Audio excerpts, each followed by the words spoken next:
Okay, so for today we're going to be doing a mission to the Mun, which is the larger and closer of the two moons orbiting Kerbin, and as per usual, we will just go ahead and start in the vehicle assembly bay. So the first thing you might notice that's different about this mission as compared to some of our earlier ones is that we're using a Gemini command pod instead of the Apollo style one. This one only holds 2 Kerbals, but it's a little bit lighter and will make our mission a little bit easier and help us get some extra Delta V out of this stage. You can also see at the bottom there I'm also using a new engine that I've never used before. This is the Cheetah engine, and I think it was a good choice for the top stage just because of its good vacuum fuel efficiency, and it's very lightweight, much like the command pod. And so I figured just these two things, saving me weight, will help me get probably an extra 100 meters per second of Delta V on here. So you can see I've also added those landing gear that will hopefully be able to stick out past the engine and prevent it from being damaged. And I'm also adding some solar panels and batteries, which will just extend the life of this thing and increase the electric charge and allow us to also recharge it mid-flight. And I also, right here, bound everything to a action group, which lets me press one button and unfold all the antenna and solar panels. So right there, you just saw me attach the, you just saw me add on the rest of the fairing, which again will just keep the whole thing safe as we're ascending and make the craft more aerodynamic. Also, for the interplanetary stage, I chose that skipper engine, again, just for the fuel efficiency. And it fit in line with the rest of the craft, so the shroud around the decoupler would fit well. So again, just arranging my staging, attaching the clamps, adding on those wings, and I'm checking my Delta V, renaming the rocket, and making sure my thrust weight ratio is good to go before we go ahead and launch.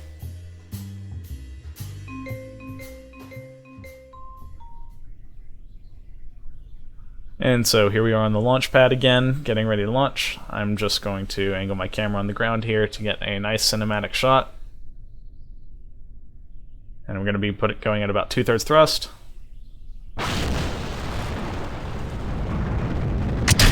And we have liftoff.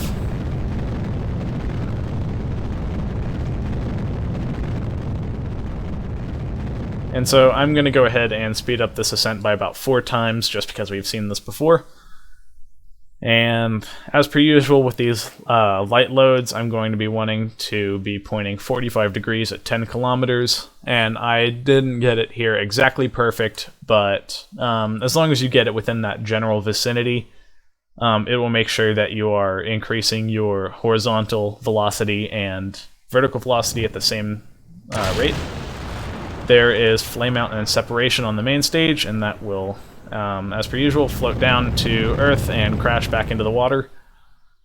And so I'm just going to be firing up what is now the skipper stage, and this is going to get us the rest of the way into orbit and help us circularize. And so I'm just going to put my maneuver node there, drag out my prograde marker, and get ready to do my burn.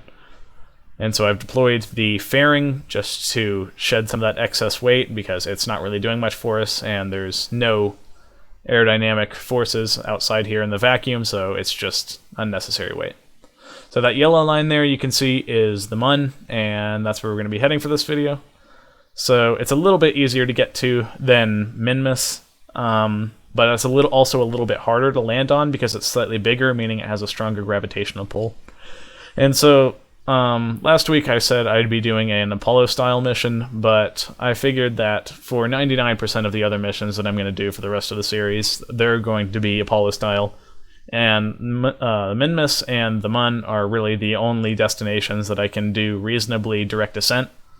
So I'm also going to be doing direct ascent for this one, obviously, which is where the entire craft goes down, the entire craft comes back up, and the entire craft goes back home.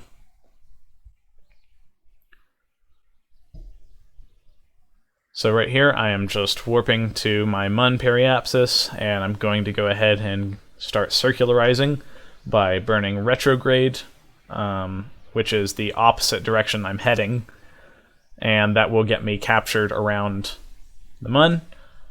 There we go. Burn's complete.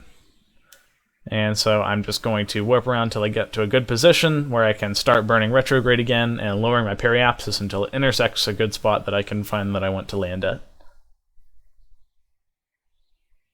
And at this distance, it's kind of hard to find a good place to land, so I just sort of eyeball it and look for flat-ish areas around here, and I chose this spot between these two craters right here because it looked like a decent enough flat area, but it's hard to get that precise. So right now, just like when we landed on Minmus, I'm first trying to kill off all my horizontal velocity so that we don't slide when we hit the ground and explode. And so now I'm killing off my vertical velocity by burning retrograde now. And as you can see, I am just deploying my landing gear there. And you can see right here, I was going to be landing on a slope, and this thing has a pretty high center of mass, meaning that it's just very top heavy. So I'm just going to burn away from it a little bit and then point back retrograde and just slowly let us glide down to the surface. And I'm not proud of this landing here. Normally I like to be hitting the ground at around half a meter per second or less, and this one I ended up hitting at about 2 meters per second. You can see I got a little bounce there. And it's fine, nothing got damaged, but it's just a little bit risky, so I'd try to avoid that when possible. And so Jebediah Kerman will hop out and fall to the ground, and he will plant our flag here in the dirt, which is of course, the most important part of any mission. And so flag planted, research done. We're gonna hop back in our command pod.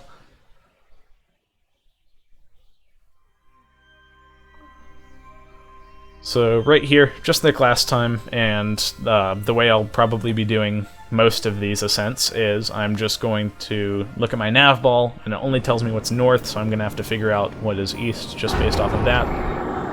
And I will get some I will get some vertical velocity first, and then point about 45 degrees almost immediately, because the gravitational pull of the Mun is so insignificant compared to Kerbin that I don't have to worry a whole lot about bringing my apoapsis up, because just a small amount of thrust will get me up to about, I think I got about 50 kilometers with maybe 100 meters per second of delta V. So here we are circularized around Mun, and I'm going to be doing something a little bit different. I was cutting kind of short on fuel here, so what I'm going to do is we are going to do our normal prograde at periapsis escape from Mun, and this is going to get our Kerbin periapsis to around, I think it was 80 kilometers, and we won't actually end up re-entering here. And what we're going to do is this is going to sling us into an extremely elliptical orbit, and we will get way up here to periapsis, and then just burn like 3 meters per second of delta V retrograde to lower our periapsis down to about 30 kilometers. And I did this to save fuel, and I also did it to so that we would be coming in at such a sharp angle we wouldn't have to worry about anything overheating, and that the ablator on this heat shield would be able to take care of our re-entry. And so I also did this so that we'd be landing on the light side, and just so things would look a little bit better. And so you can see the sunrise on the side there. And at this point, we are, again, coming in at about 3 kilometers per second. So the sharper angle I come at, the better, really. Because right now, I am sort of just skimming the top of the atmosphere, which has the least amount of wind resistance. But now our periapsis is finally intersecting the planet, and we are dropping off speed extremely quickly, just dropped below 1 kilometer per second, 500 kilometers per second. And there is the deployment of our first parachute, which will slow us down to around 200 meters per second while it stays half deployed. And then here it will fully deploy and slow us down to about 7 meters per second, which we can further reduce our speed by dropping off that heat shield, which will explode when it hits the ground.